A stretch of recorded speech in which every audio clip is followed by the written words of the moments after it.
I just wanted to catch you up because I know we're just starting here in our venture together, and so I wanted you to be aware of how did I get to where I am. So I wanted to share that with you all. It's pretty boring to begin with, exciting in the middle, and concerningly worrying at the end. I don't know how to say it, but you know, it's my life. So it starts off, I was a kid. I grew up in Florida, southern Florida, all that wonderful heat and humidity. Really enjoyed it growing up, sweat a lot. But the one really cool thing that I had that a lot of people don't have is a really awesome family. Super cool. Christians. My dad was a pastor. My mom loved God and served God. And she always encouraged us to follow God. That was the one thing that she wanted us to do in life. And so I grew up in this environment, and I had an encounter with God when I was 12 years old. I was in a program learning how to share the gospel with kids, and I learned the gospel for myself and why it mattered to me. And that was life-changing. It changed my life because I had a foundation that I never had before, a faith and a belief in what God did to save me from my sins, that after that point, my life changed. My goals in life changed, my heart changed, the Lord became the center, the focus. And I see that through like my high school career. I was wondering what to do next, and God presented an opportunity for me to become a full-time missionary. Now, you might be thinking, oh, missionary, overseas work. No, it wasn't that kind of missionary. I actually went and I worked at the international headquarters for a ministry organization, and I did that for 2 years right out of high school. And God totally wrecked me through it. He totally changed everything about who I am. I went through some serious depression while working there. I struggled with serious social anxiety while working there. And God just was there for me through it all, through everything. There was nothing that He didn't take care of.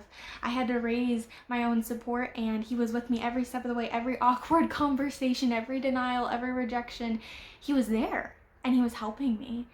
And so I grew so much to trust God, to know God. And and then the most crazy thing happened. I had kind of resigned my ideal life, you know, of traveling, of seeing the world, of getting to do all these amazing things, going to college. And I was just like, you know what, God, it's okay. But then I had prayed, I was like, God, I just want to see Hawaii. Before I die, I want to see Hawaii. And that summer, it was 2019, I got an opportunity to fly to Hawaii on someone else's dime and do ministry. And I got to train teenagers how to share the gospel with kids. I was ecstatic. Out of hundreds of people, I was chosen to go, and I was just like, what? This is unbelievably awesome. And I was just like, yes, this is something that I want to do. And so I went, and it was amazing. And while I was there, I just got a burden for the people of Hawaii and the need that was there, but I didn't want to stay. I didn't want to live there. I just wanted to visit. That was what I wanted. And so I was like, you know, this is awesome and it's over now. But my friend who had traveled with me, we were talking, and they were like, so what do you think about staying? What do you think about living here and working here? And I was like, that's funny. I'm never gonna do that. But then God had His own idea. So God revealed to me that I was supposed to live in Hawaii. I was supposed to do that. And so 2020, I moved to Hawaii in March, right before the COVID lockdown. Right before COVID. It's terrible timing, but God's timing is perfect. So I guess it's not so terrible. But I lived there for a year. I did ministry. I got to meet some amazing families. I got hosted by 7 different wonderful families who I integrated with so well. And I feel like I've left family in Hawaii. That's how I feel. Because the end of my internship there, the end of this March, I actually left Hawaii. My time was done. I'd been praying about it, and I was really worried, but I knew that it was what God was wanting me to do. He was wanting me to move on.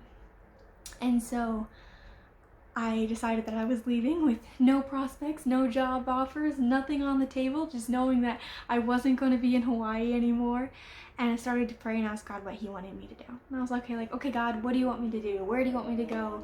Do you want me to go to another ministry? Do you want me to just work and like go to college? Or like, what do you want, Lord? Whatever you want, I'll do it. And the Lord gave me an idea. A crazy idea, mind you. A crazy idea. He gave me an idea to start a YouTube channel about traveling, about my life with the Lord, and about people. Just about people and their lives and their adventures and telling their stories. And so I was like, you know what, God? Okay, we'll do it. 1 month. And this is the beginning of that month. And we'll see what God does. So that's my life to this point. I wanted to catch you guys all up on the adventure that the Lord has brought me on. And I hope to see you again.